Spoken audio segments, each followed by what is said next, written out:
अस्सलाम वालेकुम। अगर एक डॉक्टर फ़िक्रमंद हो कि मरीज़ को डायबिटीज़ है या डायबिटीज़ होने का ख़तरा है, तो वो शायद तजवीज़ करें कि इस मरीज़ का A1C टेस्ट होना चाहिए।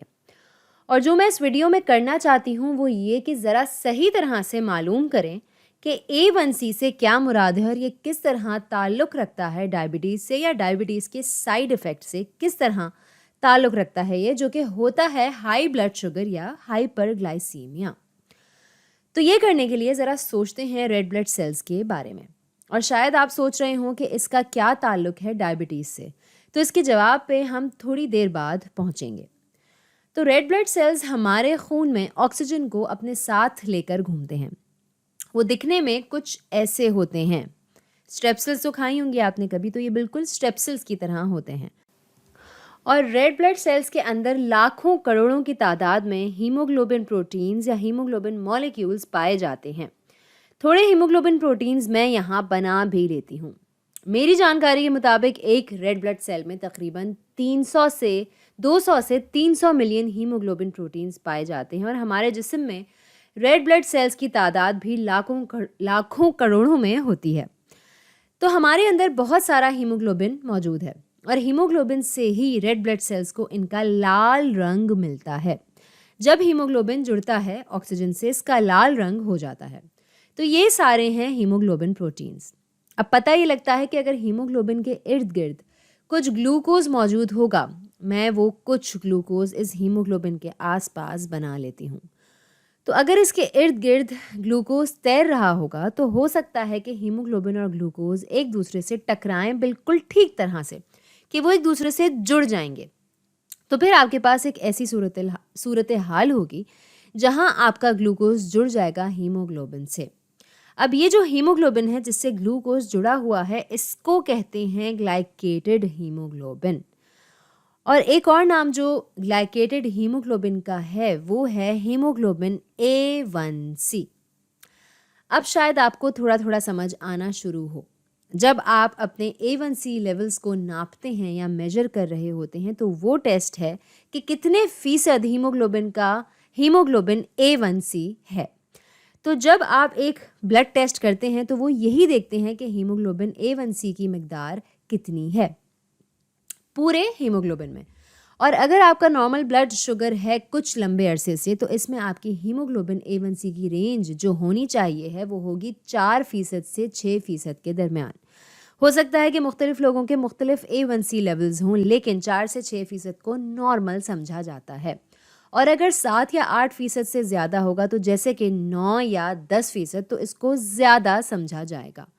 तो आप तसव्वुर कर सकते हैं कि ये एक तरह से प्रॉक्सी है कि कितना ग्लूकोज मौजूद है आपके खून में, क्योंकि जितना ज़्यादा ग्लूकोज होगा आपके खून में, उतना ही ज़्यादा इम्कान होगा कि वो ग्लूकोज करेगा रिएक्ट हीमोग्लोबिन के साथ, और इस तरह आपकी हीमोग्लोबिन A1C की ज़्यादा फीसद होगी। अब इसके मुफीद होने की दूसरी वजह यह है कि ये कोई स्नैपशॉट टेस्ट की तरह नहीं है। अभी तक हमने डायबिटीज़ के बारे में जितनी भी बातचीत की है, इसमें होता ये है कि आपका ब्लड शुगर लिया जाता है किसी भी एक वक्त, और हम जानते हैं कि आपका ब्लड शुगर तब्दील होता रहता है पूरे दिन में, आपके इनएक्टिव या एक्टिव होने की वजह से, या क्या खाया पिया है इसकी वजह से। तो जब आप ब्लड शुगर देखते हैं, आप सिर्फ एक नमूना देख रहे होते हैं, आप ये नहीं जानते कि पूरे दिन में क्या ब्लड शुगर था। जबकि A1C के साथ आप ये पता लगा सकते हैं कि कितना ग्लूकोज है आपके खून में एक लंबे तवील अरसे के दौरान। और आम तौर पर ये पिछले कुछ महीने तक के लेवल्स बता सकता है, क्योंकि जो रेड ब्लड सेल्स हैं और इनके अंदर पाया जाने वाला हीमोग्लोबिन, इनकी लाइफ स्पैन या मुद्दत हयात होती है तकरीबन 120 दिन। अब इसका ये मतलब नहीं है कि आपका सारा हीमोग्लोबिन एक ही दिन बनता है और फिर 120 दिन बाद सब मर जाते हैं। नहीं, ऐसा नहीं है।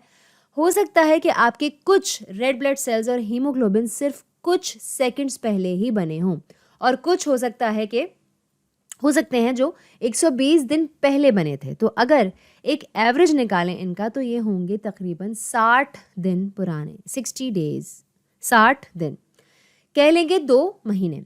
तो जब आप इस परसेंटेज को मेजर कर रहे होते हैं, आपको 120 के पहले की कोई परसेंटेज नहीं मिल रही होती, और अगर एवरेज देखें तो तकरीबन 2 महीने पहले तक की परसेंटेज मिलती है।